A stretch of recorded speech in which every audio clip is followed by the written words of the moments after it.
NEET exam OMR based होता है, ये ऑफलाइन मोड में होता है, इसलिए हमें वो टिप्स एंड ट्रिक्स ज़रूर पता होनी चाहिए जिससे कि हम 3 घंटे के अंदर सही तरीके से नीट ओएमआर शीट को फिल कर सकें।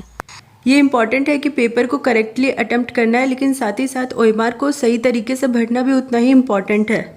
ऐसा बहुत बार होता है कि हम लोग पेपर करेक्ट अटेम्प्ट करते हैं, हमें आंसर भी आते हैं, लेकिन ओएमआर पे प्रैक्टिस नहीं होती, इसीलिए हम लोग बहुत सारी चीज़ें उसमें गलत कर देते हैं। कभी कभी 2 फिल कर देते हैं, कभी हाफ फिल कर देते हैं, तो इस तरीके से ओएमआर में हमारा आंसर रिजेक्ट होने के बहुत ज़्यादा चांसेस हो जाते हैं।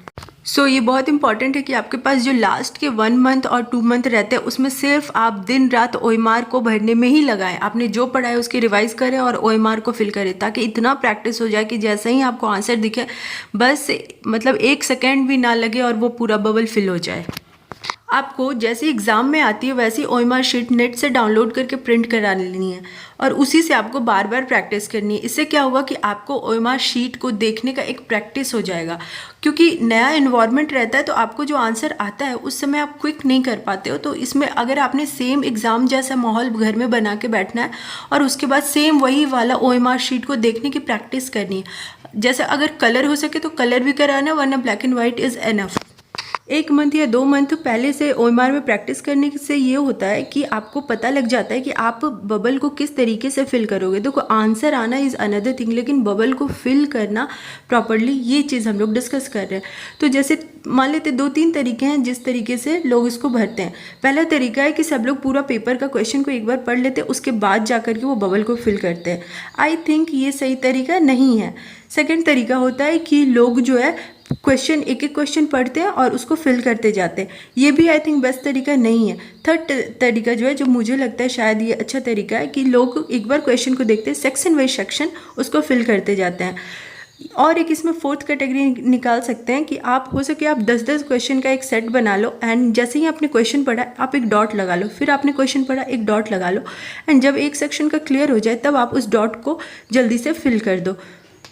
सबसे पहले आपको क्या करना है कि क्वेश्चन को एक बार रीड कर लेना है एंड कोई भी एक सेक्शन को चूज़ करना है। एक सेक्शन को चूज़ करने के बाद आपको जितने भी आंसर आते हैं उसमें टिक करके बबल को फिल कर लेना है। फिर आपको देखना है कि आप कौन से सेक्शन को अटैम्प्ट करते हो। इस तरीके से आपको जो क्वेश्चन उस समय नहीं आता है, फर्स्ट हमेशा ध्यान रखना कि जो आपको आता है उसको आप एक रन में कंप्लीट करो।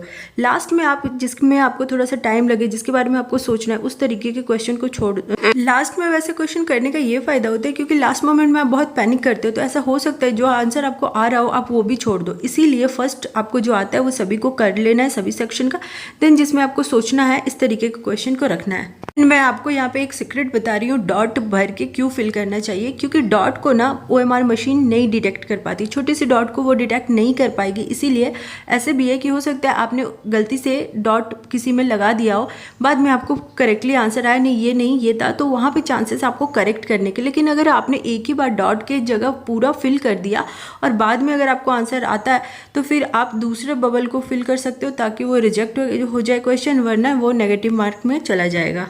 एंड मोस्ट इंपॉर्टेंट काम है आपको बबल फिल करने की प्रैक्टिस करनी है। चाहे तो आप बाहर से अंदर की ओर आ जाएं, बबल को फिल करते हो, या फिर सेंटर से शुरू करके बाहर की ओर चले जाएं। मतलब आपका हाथ जैसे ही पेपर पे आए वो बबल को फिल कर दे, इतना प्रैक्टिस। हाथ को याद हो जाना चाहिए कि आपको किस तरीके से सर्कल मूव करना है उस बबल को फिल करने में।